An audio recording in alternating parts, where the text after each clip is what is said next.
Liberty nung isilang sa mundo ang kanilang uniko ihong si Kevin Espinosa Balo. Punong-puno sila ng mga pangarap para sa kanya. Ako kasi engineer ako eh. Pangarap ko rin siya maging engineer. Kasi para ma-guide ko siya sa pag-aaral, lalo sa mathematics. Kaya yun talagang pangarap ko, maging engineer din siya. At makasama ko sa bahay na bilang lalaki. Pero sa pagdaan ng mga taon, napansin nila na ang kanilang baby boy tila nagiging baby girl. Pag-gising ko ng madaling araw, tingnan ko yun nawawala. Nakita ko yung anak ko, na alam mo natutulog naka-panjama. Nakita ko naka-short. Tapos kembot ng kembot sa daan. Galit na galit ako, talaga gusto ko sagasaan eh. Pagbibigyan mo lang ako na ikaw ang mag-escort, ako nang pinakamasayang nanay sa buong mundo. Kaya talagang ayaw niya. Kasi nga gusto niya siya magsuot ng ng gown. Nung naglalaro kami, binibigsan niya ako ng yung kumot, sinidress up niya ako, ginagawa niya gown. Parang ginagawa niya akong model sa sofa. Tapos yung pipicturean niya ako, siya magtuturo sa akin ng post move. Ngunit in denial pa raw noon si Renato. Binili ko siyang gadget sa mountaineering. Dalawang bundok na akyat namin yan eh. Yung Mount Pulag, na kahirap akyatin yun. Halos 8 hours kayo paakyat sa papunta sa summit. Na ano siya, nauuna pa sa mga guide namin. Yung Mount Arayat, inakyat din niya. Hanggang noong taong 2005, kinumpronta ng mag-asawa si Kevin. At dito nila na-confirm si Kevin. Ako'y isang sirena, kahit anong sabihin nila, ako ay ubod ng ganda. Ako'y isang sirena, kahit anong gawin nila, bandera ko'y di tutumba. Ram na may tubig ang sinisisi, naglalaki ang mga braso, sa aking tumitiktik. Ram na may tubig ang Yung nakikita ko mga siyang nagaganon, parang gusto mo siyang patayin talaga, yung sa sobrang galit mo. Mga kapatid ko, puro matitigasin dito sa amin eh. Tapos may lalabas na nag-iisang lalaki ko, ganun pa, bakli.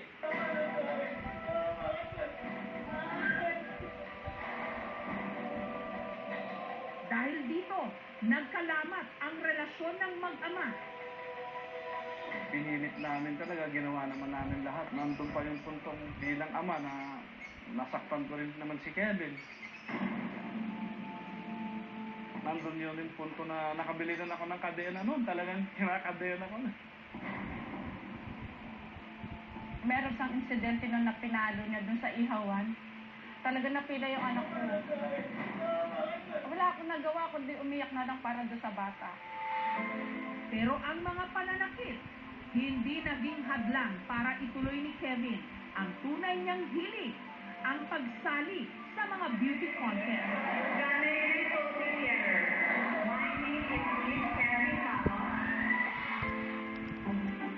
Pero madalas lang daw siya noong runner-up.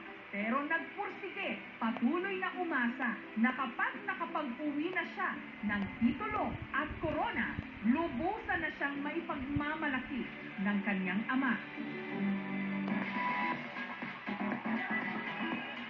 Nangyari ito lamang November 2, sa isang prestigyosong International Gay Beauty Pageant sa Thailand.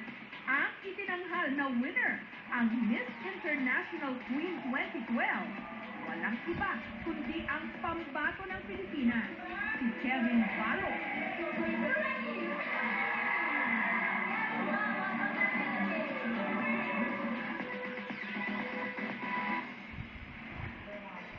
Nito lamang Miyerkules, nakilala ko ang newly crowned beauty queen. Kevin, una sa lahat, gusto ko sabihin, ang ganda-ganda mo. Anong pakiramdam nun? Describe mo naman sa amin. Parang totoo ba ito? Joke lang. Talaga, parang after long years na naghintay po yung LGBT community ng for international pageant para sa mga transgenders and sexual.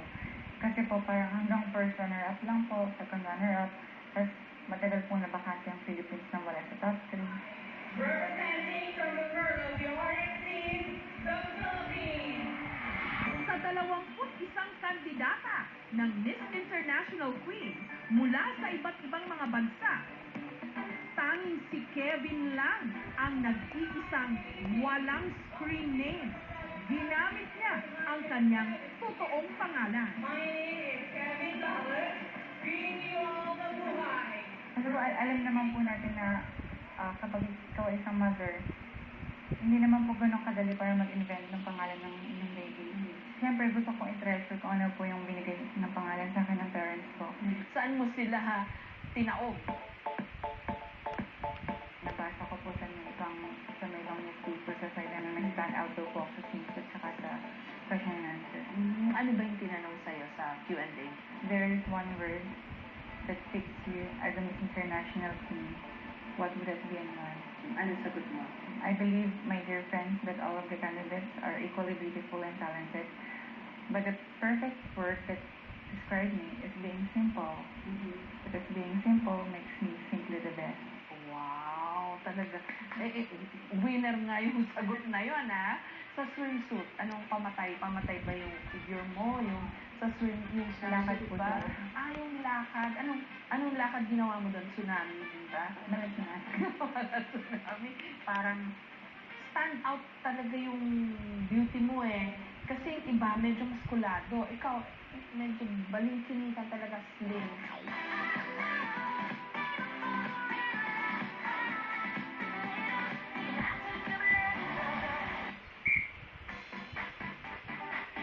Among all the candidates, isa siya sa may edge talaga. So wala pa man siya dun sa kailan, usap-usapan niya siya dun eh. Alin ba ang natural sa look mo ngayon? Lahat po. Wala kang pinaretoke. Wala po. Talaga? Apo. Pero, sorry ha, meron ka ng dibdib. Paano nagkaroon ng ganyan? HRT po.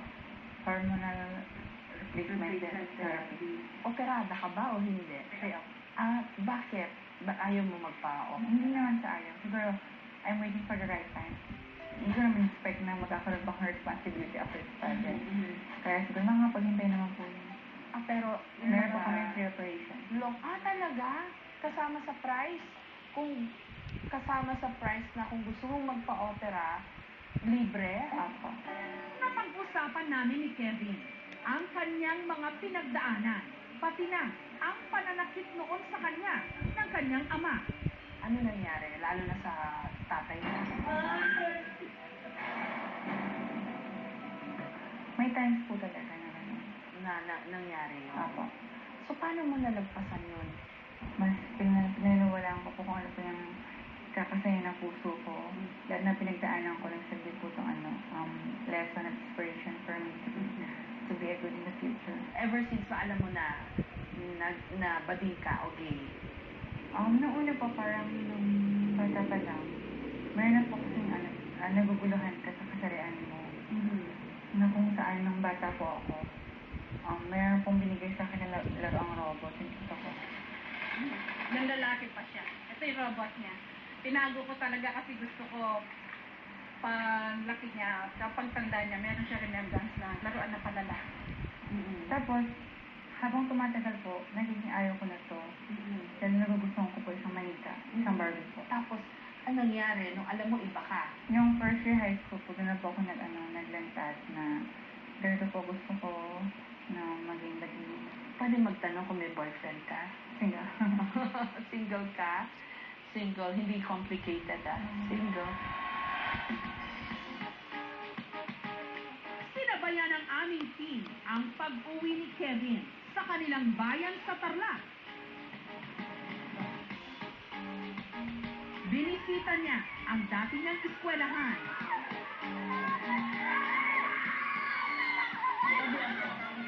Thank you. Pinagkaguluhan siya. Pinatuwaan.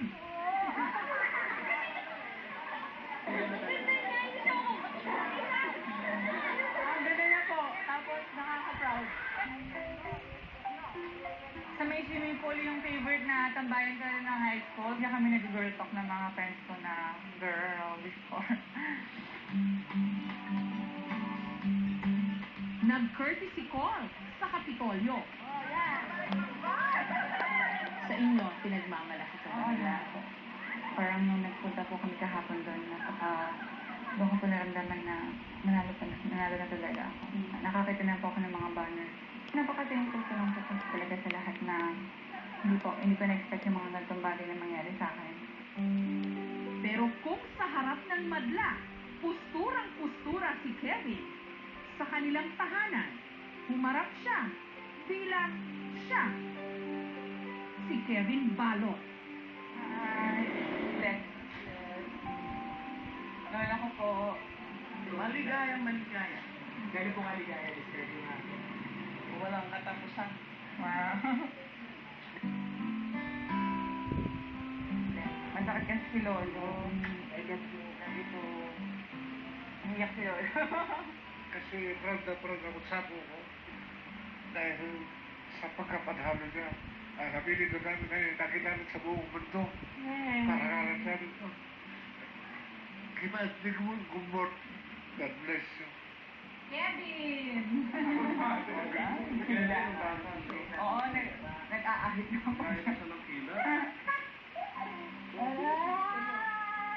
Dinala siya ng kanyang daddy Renato sa kwartong matagal na raw niyang itinago sa kanya.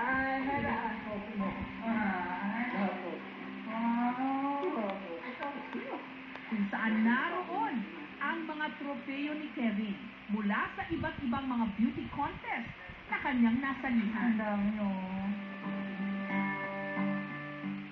Sabi niya, bigis na mahal. Pero mga tropes niya, no? Pinagtaga ko itago.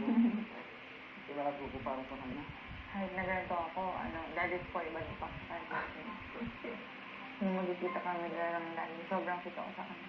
Paano yung mga dati hindi ka niya matanggap? Wala na yon. Wala na po yun. Kinalimutan ko na po yun. Kasi parang nagkakaintindihan naman po kami. Pero sabi daw niya, hindi ka niya matanggap as a daughter. Pero natatanggap ka niya as a beautiful child, a beautiful son. Oh, okay lang ba sa'yo yun? First lang na may beautiful ako. Hindi. Ako, masaya. Masaya ako. Malayo ko sa anak ko. Kasi nung ako nag-aaral, pag tumayo ko sa klase, ang sinasabi ko, I'm Renato. Pero ngayon, proud na proud ako bilang Balot ang ipilido. Kevin, sorry for what I've done. Alam mo na, bilang ama, gusto ko rin talagang baguhin kita eh. Kaya lang, yun talaga siguro ang tinadhana ng Diyos. I love you very much. Son, Kevin Balot. Kevin, yung mga grupo ng mga trans Pinay, no, yung mga bading, pinapangalanda ka ng beauty mo, proud na proud sila. Kaya lang, siyempre sa'yo, may dagdag responsibility yon, di ba? Anong pakiramdam mo doon? Siguro po the only thing that I could say is to all things gender is to respect yourself, to other people you respect you back. For as long na wala ka namang ginagawa masama sa kapwa mo, okay lang. Ako'y isang sirena.